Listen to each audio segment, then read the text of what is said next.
Hei alle sammen, velkommen tilbake. Som lovet i denne videoen, jeg skal snakke om matcha. Jeg skal fortelle dere litt om historien, om helsefordeler, og skal vise hvordan kan dere brygge matcha på den tradisjonelle måten. Jeg skal fortsette på engelsk, fordi det er enklere for meg, og så jeg ønsker at mange som mulig kan forstå. So, welcome! As promised, I will today speak about matcha and tell you a little bit about history, just shortly summarize the health benefits, and continue with showing you how to prepare matcha in its traditional way. Matcha is powdered green tea. This technique of processing was developed in China during Dynasty Tang between 6th and 9th century and brought from China to Japan by a Buddhistic monk. And this way of processing tea has domesticated and became very popular by samurai warriors and became part of Japanese culture, yet in China this way of processing tea disappeared. So the best quality of matcha comes from Japan.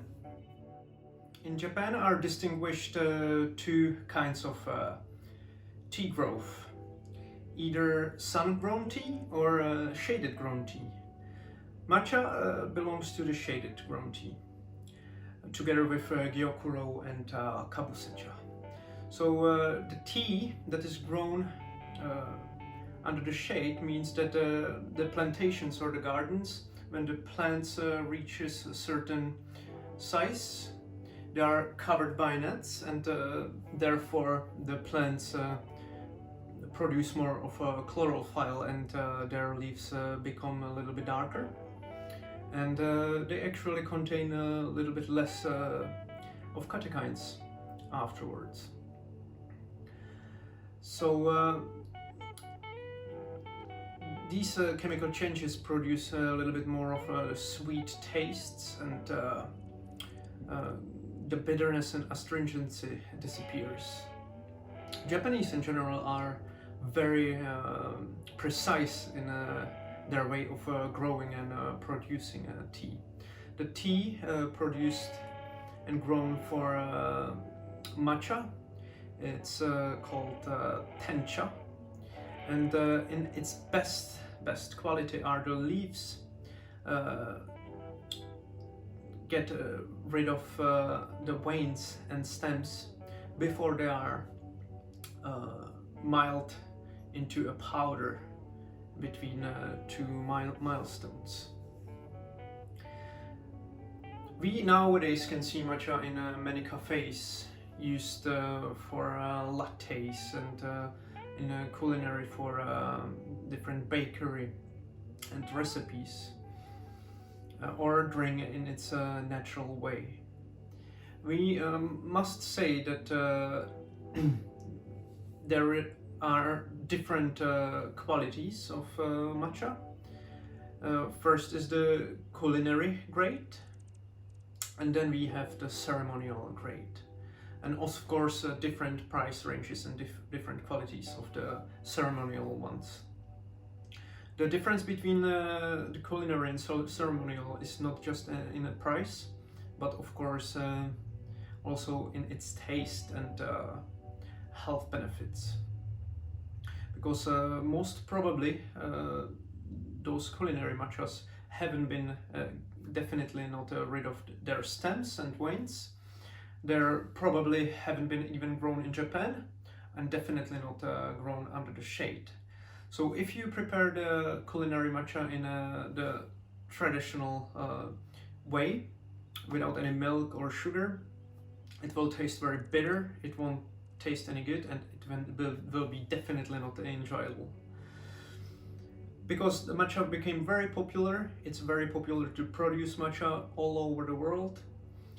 We stick, or when we prepare the matcha in a traditional way, to the ceremonial quality. You can see the difference between a culinary matcha and ceremonial also in its color. The ceremonial matcha usually has a little bit brighter color. It's a very bright green. The health benefits of matcha are common with health benefits of tea. They are the same, just their concentration of the minerals, vitamins and antioxidants is much larger, according to scientists about 10 times larger concentration. But that depends on kind of matcha, on the quality of matcha, of the amount, and also on the amount of normal tea, because you can prepare tea from a larger amount. But anyways, the surface that is being infused, because we are infusing powder, it means the whole leaves, not just the surface of leaves, but literally the whole leaves. Then we are supposing that we are infusing more of the plant. The buzz and the energetical high and boost of our energy again lasts between 6 till 8 hours. There is no crash, so that is very much different than from a caffeine, than from a caffeine contained in coffee. In average cup of matcha, there is about half of caffeine than in espresso. But we have this L-theanine, theobromine and theophylline, and those substances are making our mood great, and that completely changes the nature of enhancement of our mood and energy boost. So that is very pleasant. Many sources say that you use about 2 grams for a cup of matcha. I suppose that those 2 grams are supposed to be used in its lower culinary quality. When you use the ceremonial matcha, there is used about a half of gram. So we have about 30 minerals, vitamins, and it boosts our immune system, our memory, lowers the cholesterol, and so on and so on. There are so many health benefits. So let's get to the preparation of matcha. I'm going to show you now how you can prepare matcha at home. This way of preparation I'm going to use now is its traditional ceremonial way, called Cha-no-yu in Japan, and it's slightly simplified version. So for this way of preparation of a ceremonial grade of matcha, preferably in bio quality to keep all the health benefits, you will need water temperature between 65 to 80 degrees. No need to be any precise. Sometimes we have to use lower water temperature in many kinds of teas to prevent to infuse way too many tannins and way to get a way too bare taste profile. This is not the case in matcha. We are keeping the temperature lower so we can drink the tea fast, and it's pleasant to drink immediately after we prepare it, because we will get this amazing foam. There is no way that we will infuse more of tannins or anything, because we are drinking the powdered leaves, and they are very high quality. There is no bitterness. Its taste profile is very sweet and pleasant. So I have here a little bit of cold water that I will mix up with hot, and I will get approximately slightly below 80 degrees. What do you need for preparation of matcha in its traditional way? You can buy simply a set on the internet. For the preparation, you necessarily need a larger bowl, a smaller bowl, or a larger cup, called in Japanese chawan. You need a bamboo whisk, in Japanese called chasen, possibly with stand, and it's a bamboo spoon called chasaku. I bought these three things as a set. It was not very pricey, and it's very handy. You will also need some other bowl for excessive water, and cloth. I have this cloth just for matcha preparation. You can also reserve one, or use just clean dry cloth. So I call down the water. How you recognize that you have between 70 to 80 degrees is that you put the hand on the pot, and it feels warm. It doesn't feel very hot. You can pleasantly normally keep the hand on it. When it feels like warm, it is about 70 degrees. When it feels already hot, but you still can keep the hand there, it's 80, approximately 80. When you are not able to, it's approximately 90 degrees. I pour the water inside the chawan. It has two purposes. We warm up the bowl, and we also wetten our whisk. The whisk gets a little bit more of flexibility for the whisking.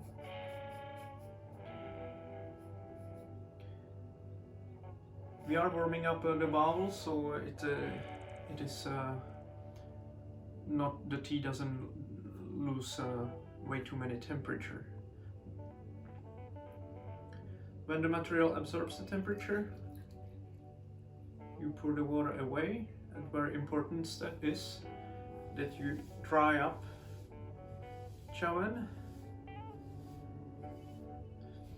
The purpose of drying it up is that the matcha powder doesn't stick to its surface.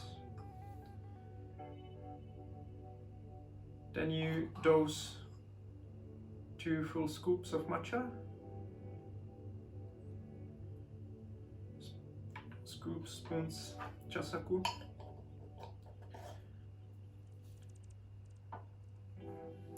This amount gives about half a gram, and it's standard. Then you pour the water over matcha, approximately up into half, so you don't spill too much water while you whisk matcha. First you stir it a little bit from the bottom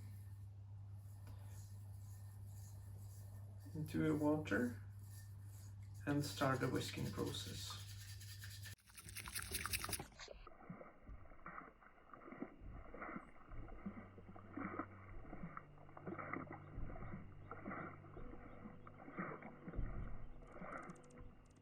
When you are cooling down the water, you should be maybe a little bit careful so you don't have the water way colder than 65 degrees.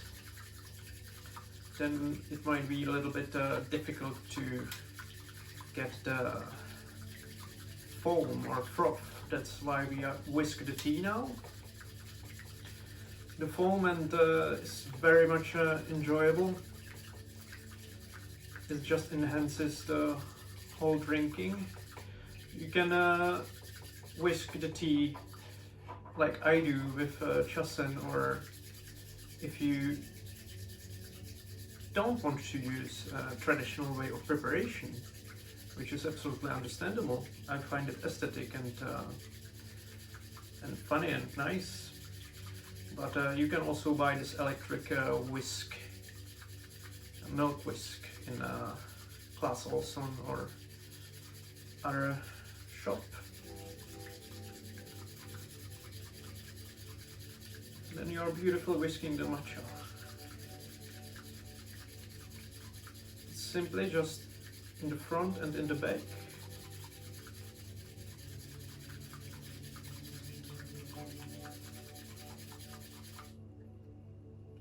When you finish, you just stir through and remove the large bubbles, and you get this wonderful foam.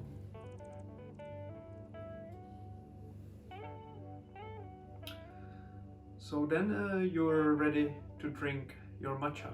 I really love it. I drink matcha basically every day, every morning. It just gives me all these benefits I talked about: energy for the day, great mood. There is no energetical rush from the beginning for those that are sensitive for caffeine, and as I said, no energetical crash on the end, and it's super healthy. Elixir of life.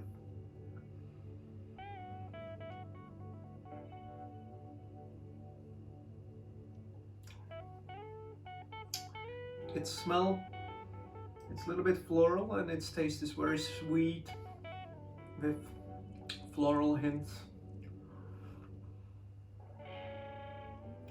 There is no bitterness whatsoever. It's very tasty. There is this umami taste. It's a Japanese taste that has been recognized by scientists, approved as one of our tastes. It means in English savory, and it means tasty. You can find it in glutamates. The glutamates are creating this umami taste, so it's tasty. For beginners, it might be very surprising taste because it has these grassy tones, and maybe its very green color can be kind of scary. But it's about to not creating any prejudice, and drink it with an open mind, and then you find out that this is actually really good. I love to drink it. I really do.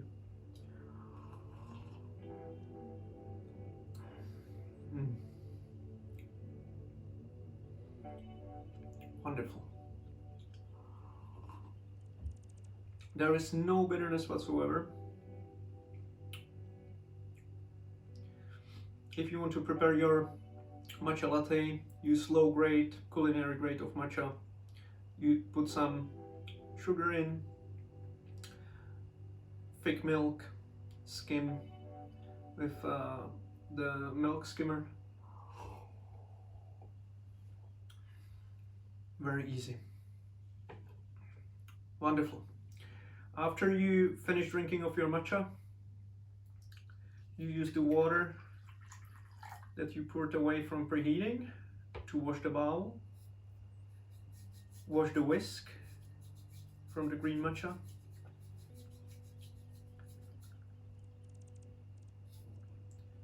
pour into the sink or away, and you're ready for next time. As you can see, it's very simple and quick. I hope you enjoyed the video, found it useful. If you have any kinds of questions, put them in comments. Subscribe, feel free to share, and thank you for watching, and have a lovely day. See you next time. Bye.